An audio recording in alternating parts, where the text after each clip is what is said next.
사랑의 하나님, 오늘도 변함없이 저들에게 은혜를 베풀어 주셔서 하나님 앞에 나와 찬양하며 말씀을 나누고 기도하며 하루를 시작할 수 있도록 힘을 주시니 감사합니다. 하나님, 이 땅 가운데 하나님의 아름다운 역사가 이루어지게 하여 주시옵소서. 우리를 그 자리로 불러주셨고 또 그 일들을 우리에게 맡겨주셨고 그 일들을 할 수 있도록 힘을 주심을 믿습니다. 하나님의 나라를 넓혀가기 위해 열심을 내는 우리가 되게 하여 주시고 그 열심을 통하여서 하나님의 아름다운 뜻이 이루어져 구원의 역사가 이루어지게 하여 주시옵소서. 이 땅에 아파하고 신음하는 이들, 삶의 문제 가운데 지쳐있는 이들이 있습니다. 코로나19로 지쳐있기도 하고요. 하나님, 그들을 만져주시고 위로해 주셔서 새 힘을 얻게 하여 주시고 다시 일어서서 힘있게 나아갈 수 있게 하여 주시옵소서. 특별히 박재범 집사님 건강을 지켜주시기를 원합니다. 하나님께서 어루만져 주셔서 치유되고 회복되게 하여 주시옵소서. 그 치료를 돕는 모든 의료진의 손길을 주장하여 주시고 퇴원 이후에 회복의 과정 가운데도 함께하여 주시옵소서. 잠시 건강 때문에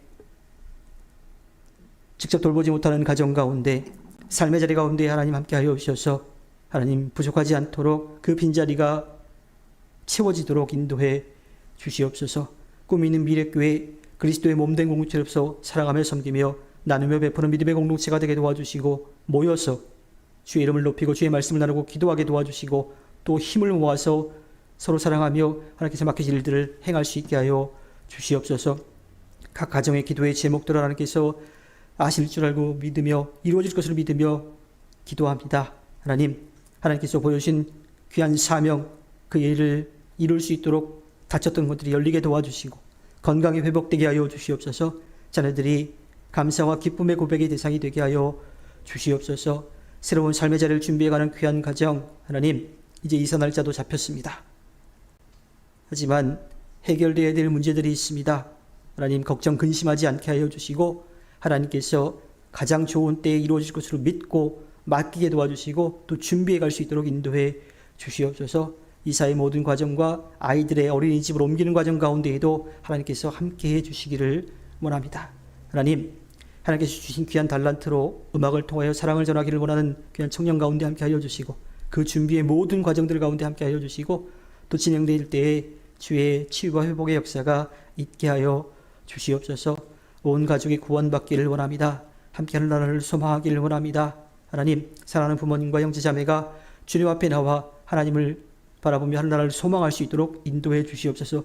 삶의 자리 가운데에도 하나님의 자녀로 예수 그리스도의 제인과 제자로 성령의 능력을 힘입어 선한 영역을 통하여 하나님 앞에 기쁨을 드리게 하여 주시옵소서. 아버지 하나님, 약해진 부분들을 하나님 앞에 맡기며 기도합니다. 어루만져 주셔서 새 힘을 얻게 하여 주시옵소서. 또 세상 가운데 어려움을 겪고 있는 이들을 위해 도울 때에 그 일을 통하여서 사람들이 위로받을 때 하나님의 위로를 받게 하여 주시고 그들도 구원의 은혜를 누릴 수 있게 하여 주시옵소서. 가족의 울타리 안에 있는 모든 것들을 사랑할 수 있게 도와주시고 또 그것을 통하여서 서로 위로받으며 힘을 얻게 하여 주시옵소서. 새로운 삶의 자리를 준비해 가기도 합니다. 하나님, 고민하지 않게 하여 주시고 하나님께 맡기며 기도하게 도와주시옵소서. 또 하나님, 꿈과 비전을 두고 열심히 달려가는 귀한 아들 지혜 명철 주시고 끝까지 좋은 컨디션으로 열심히 노력한 아름다운 결과를 맺을 수 있게 하여 주시옵소서. 여러 가지 사정 가운데 하나님 앞에 나오지 못하는 이들이 있습니다. 하나님, 하지만 그들 모이지 못하지만 그곳에서 하나님을 참으로 예배할 수 있게 도와주시고 하나님을 예배할 때에 하나님께서 기쁘게 받아 주시옵소서. 꿈이 있는 미래교회 성령으로 충만케 하여 주시고 인도해 주실 줄로 믿습니다. 이 시간 말씀을 나눌 때 듣는 자와 전하는 자 주의 은혜를 나누게 하여 주시고 주님이 주신 말씀을 통하여 듣고 깨닫고 마음에 새기며 결단하여 오늘 하루도 승리하는 삶 살게 하여 주시옵소서. 도우실 것을 믿으며 모든 것 위에 뛰어나신 예수님의 이름으로 기도합니다. 아멘. 오늘 함께 나눌 말씀은 시편 35편 19절에서 28절 말씀입니다. 시편 35편 19절에서 28절입니다. 교독하겠습니다. 거짓말쟁이 원수들이 나를 이겼다면서 기뻐하지 못하게 해 주십시오. 까닭 없이 나를 미워하는 자들이 서로 눈짓을 주고받으며 즐거워하지 못하게 해 주십시오. 그들은 평화를 말하는 법이 없으니까 평화를 그들은 입을 크게 벌려 하하 하고 웃으면서 우리가 두 눈으로 그가 저지르는 잘못을 똑똑히 보았다 하고 위증합니다.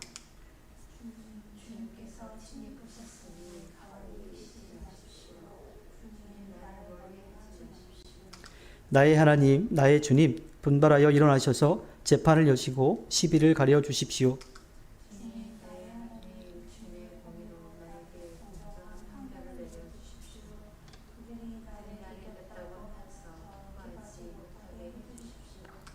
그들의 마음속으로 하하 우리의 소원이 이루어졌구나 하고 고소해하지 못하게 해 주십시오. 드디어 우리가 그를 삼켜버렸지 하고 말하지도 못하게 해 주십시오.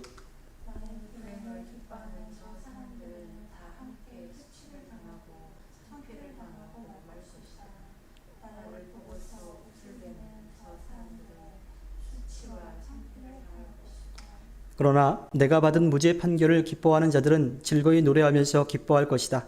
그들은 쉬지 않고 주님은 위대하시다. 그를 섬기는 사람에게 기꺼이 평화를 주시는 분이시다 하고 말할 것이다.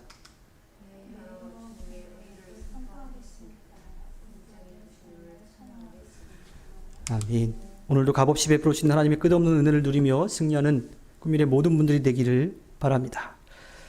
다윗은 앞의 말씀에 이어서 계속해서 하나님의 도움을 간구하고 있죠.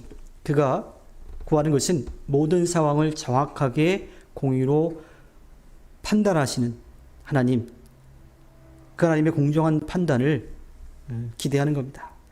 우리는 받은 만큼 많이 오히려 그 이상 되갚아주려고 하는 마음들이 좀 있어요. 누군가에게 해를 입으면 그것을 배로 갚아줘야 그 직성이 풀리기도 합니다. 아주 작은 것이라 하더라도 손해를 입으면 보상을 받아내야 하는 것이 이 세상을 살아가는 그런 방법 중에 하나인 것처럼 그렇게 보이기도 하죠. 어찌 보면 당연한 순리인지도 모르겠어요.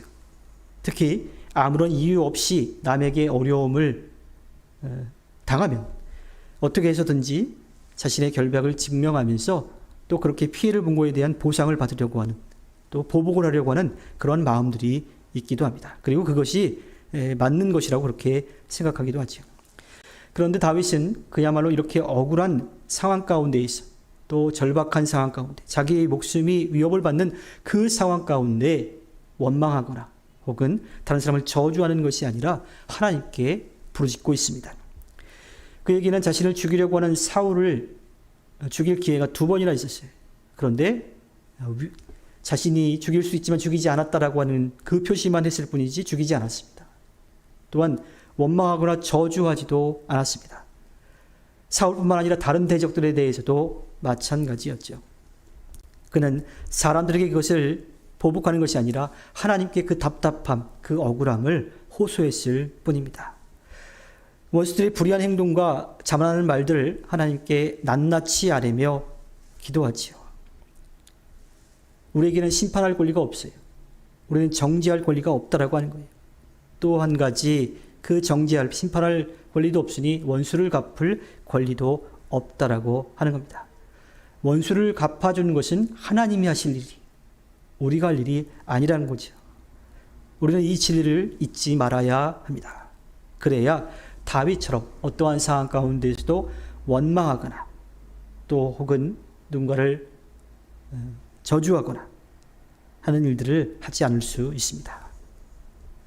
오늘 말씀에 나타난 다윗의 기도는 특별하지요. 내가 지금 이 상황 가운데 있는 것을 다른 사람들에게 이야기하지 않고 하나님께만 맡긴다라고 하는 거예요. 다윗은 악한 자들을 벌하시며 의로운 자를 구하시는 하나님께 공의로운 판단을 해달라고 맡깁니다. 이것은 자신을 주님께 온전히 맡기는 그러한 것과 함께 주님 앞에 자신의 삶을 온전히 드리는 것을 이야기합니다. 즉 상황뿐만 아니라 자기 자신도 하나님 앞에 드린다라고 하는 거예요. 따라서 주님의 보호와 인도하심에 대한 확신 없이는 이러한 기도를 할 수가 없어요. 이러한 삶을 살아갈 수가 없지요. 이것은 마치 법정에서 자신이 혹은 잘못했거나 혹은 잘못하지 않았는데 법정에 서게 되었을 때에 변호사에게 모든 것을 맡기는 것과 마찬가지예요. 그 변호사를 믿지 못하면 맡길 수가 없어요. 실제로 그런지도 잘 모르겠지만 영화나 드라마 같은 것에 보면 변호사들은 자기한테 솔직하게 다 얘기해달라고 이야기하죠. 그래서 잘못을 했지만 그 잘못한 것에 대해서 분명하게 뉘우치고 있는 것을 보여주게 하고, 그리고 여러 가지 상황들을 고려해서 좀 그나마 좀 가벼운 벌을 받도록, 혹은 한 번 정도 넘어갈 수 있도록 그렇게 하는 거예요. 근데 변호사를 믿지 못하고 숨기면 문제가 더 커질 수밖에 없죠. 그래서 변호사가 늘 그런 이야기들을 하는 겁니다. 자기한테는 솔직하게 얘기를 해달라고. 그래야 변호사도 그 상황 가운데 가장 좋은 방법을 선택하게 되는 거예요. 다윗이 하나님을 완전히 믿었기 때문에, 그가 하나님이 공의로 심판하실 것을 믿었기 때문에 그렇게 기도할 수 있었던 것이고, 또 자신도 맡길 수 있는 겁니다. 우리의 삶도 마찬가지입니다. 우리의 삶에 악한 사람과 또 악한 번세로 인해 어려움을 겪고 있다 하더라도 우리는 답답해하거나 걱정 근심하고 누군가를 원망하거나 절망하는 것이 아니라, 낙심하는 것이 아니라 하나님께 맡겨야 합니다. 그 상황도 맡기는 것이고, 또 나의 모든 것도 아시는 하나님 앞에 온전히 다 맡겨드려야 해요. 주님이 공의로운 심판을 하실 것이기 때문입니다. 그리고 이러한 삶이 하나님의 자녀인 우리가 살아가야 하는 방법입니다. 하나님의 공의로우심에 대한 신뢰가 없더라면 다윗의 기도처럼 우리는 할 수가 없지요. 그리고 또 여기에 더해서 필요한 것은 그러한 하나님을 우리가 믿고 살아가는 것. 그래서 우리가 표현할 때는 경외한다라고 하는 겁니다. 하나님이 어떠한 분이신지를 인정하고 그분께 맡기는 삶이 있어야 이러한 기도도, 우리의 삶을 모든 것도 맡기는 그러한 삶을 살아갈 수가 있다고 하는 거예요. 공의로우신 하나님 앞에 담대히 설 수 있는 것은 하나님을 인정하고 하나님을 경외하는 삶이 있어야만 합니다. 또 하나님의 백성으로서 의롭고 신실한 삶을 살아야 모든 것을 하나님께 맡길 수 있지요. 의인을 사랑하시며 악인을 미워하시는 하나님의 공의를 알기에 우리는 하나님의 백성으로, 하나님의 자녀로 살아가야 합니다. 하나님의 자녀다운 삶을 살지 않으면서 그분의 공의로운 심판 앞에 서려고 하는 것은 죽음의 길로 갈 수밖에 없는 거예요. 그러니까 우리가 온전한 믿음으로 하나님을 인정하며 경외하며 하나님께 모든 것을 맡기고 내 자신도 맡기고 나아가 승리하는 삶을 살아야 합니다. 불의한 세상에서 불의한 일을 당하면서도 하나님의 공의로운 판단이 실현될 것을 믿고 기도하는 일이 생각처럼 그렇게 쉽지만은 않습니다. 순간순간 절망하기도 하고, 이게 맞나? 하나님 과연 살아계시는가? 하는 그러한 마음이 들 때도 있지요. 그러나 오늘 다윗의 고백을 보면 우리도 그렇게 고백하며 또 그렇게 하나님을 믿으며 살아갈 수가 있습니다. 자신을 죽이려고 하는 그 상황 가운데 억울하게 자신을 공경으로 몰아넣는 상황 가운데 그는 다른 사람을 저주하거나 해하거나 원망하는 것이 아니라 하나님께 모든 것을 맡기고 나아갔다라고 하는 겁니다. 하나님께서 허락해 주신 오늘 하루를 살아갈 때 공의에 하나님께 맡기고 나아가 승리하는 꿈일의 모든 분들이 되기를 주님의 이름으로 부탁드립니다. 기도하겠습니다.